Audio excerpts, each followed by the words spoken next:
Hi everyone, welcome to part 3 of the bass masterclass. In part 3, we're going to be discussing some of the foundations of preparation for church and the studio.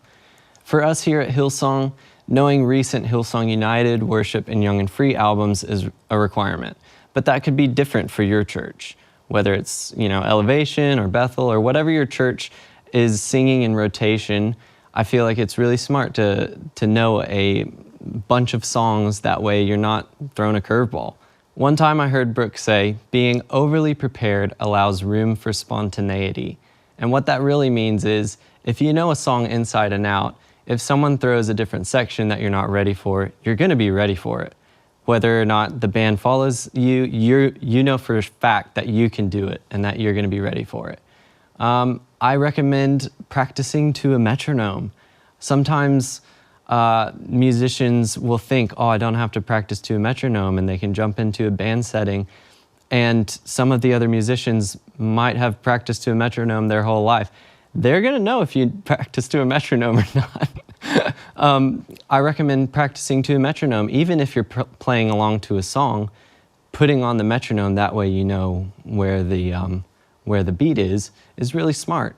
I have an example that I'd like to show you of being prepared in any moment for sounds, techniques, that kind of thing. I want to give you an example of playing with your fingers versus playing with your pick, and a clean versus a dirty sound.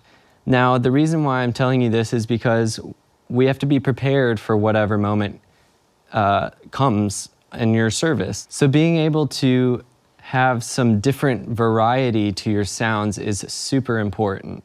So let's start off with fingers. So your fingers, honestly, are such a great tool for that rounder sound. And here's an example of just maybe some finger playing, and then I'm gonna play the same thing to a pick, and it'll be drastically different. You'll hear the sounds, and it's gonna be crazy. So watch this.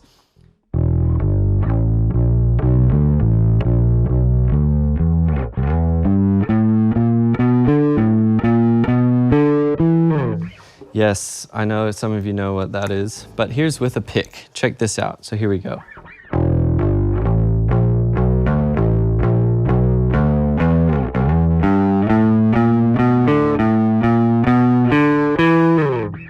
So if you can hear right off the bat, the pick has a lot more attack to it.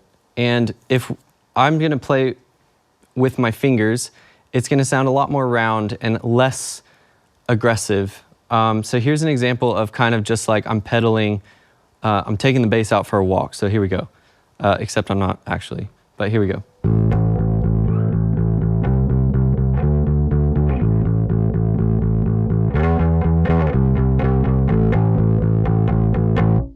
It's kind of round, a lot more warm. So if you're wanting a more warm sound, I recommend with your fingers. And I have my pedal board set up so that it's gonna sound good with your fingers. And I know I said in section 2 that your pedals don't really matter. They kind of do, but your foundation is you wanna learn how to play dynamically with your fingers first before adding, some pedals onto it. So here we go. This is the same thing, but with a pick.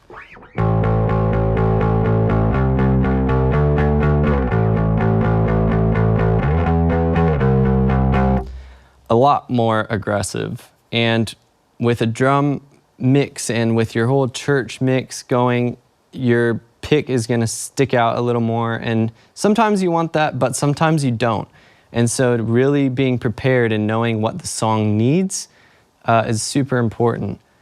For me, in a set list, if I see there's a Young and Free song or something, and it's a fast song, normally I'm using a pick a lot of the times because it gives that little bit more, edge than with the fingers. But with a worship song, I'm probably never using a pick. That's just my preference.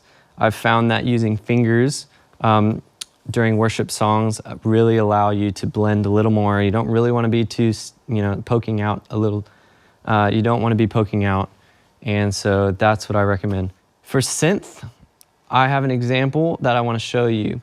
For synth, We use a lot of Moog equipment here. It's just really great, but you don't have to have a Moog to sound good. But here's kind of a starting worship sound that we kind of recommend. It's kind of it's a sawtooth, and it's got a lot of attitude, but you can roll back the filter and you can make it really mild. And so for worship songs, I'll give an example of like World Outside Your Window. That starts on the synth. I'll just play it. Here's the intro. It's like really aggressive.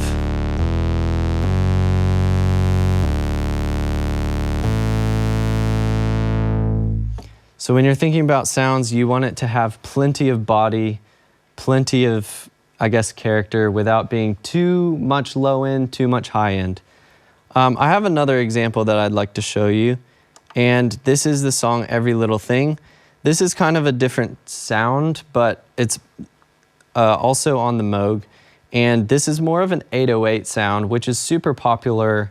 It's been popular, but with a lot of the Young and Free stuff and a lot of kind of pop music and other genres, this is a very popular sound. So this is Every Little Thing, and I'll be playing the sub bass part to it.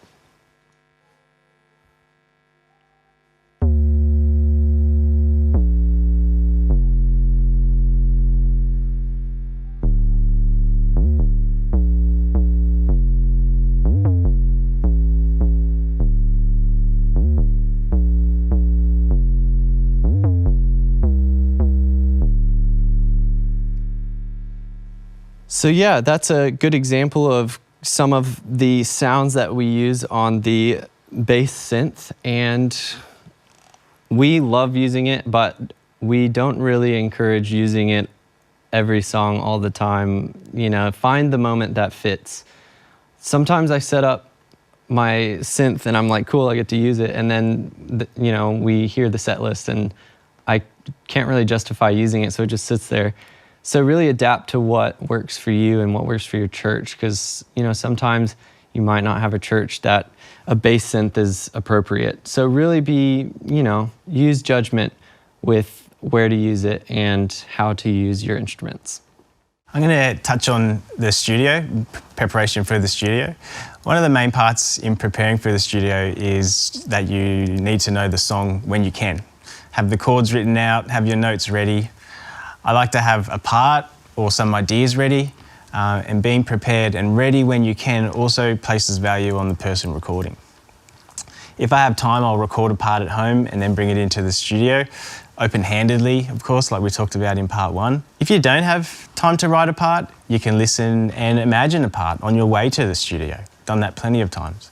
My approach is that I always want to bring something to the table. That idea doesn't need to be the final idea that's heard either.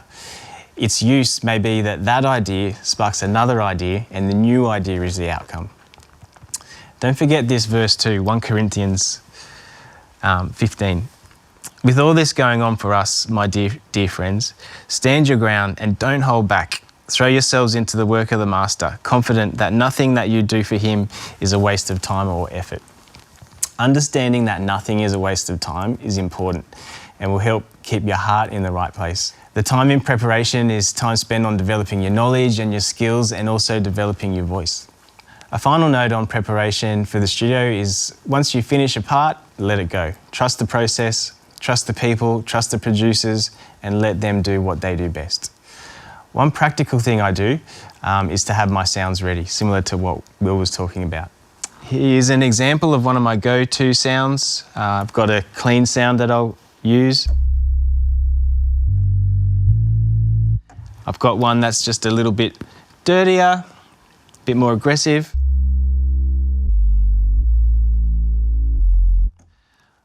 I've got the 808 sound ready, like Will was talking about. And then another one that's similar to that, but So I've got a bank of sounds that I can pull from to use in the studio. Thanks for joining us in the Bass Masterclass. We hope you enjoyed it and we hope you learnt something new.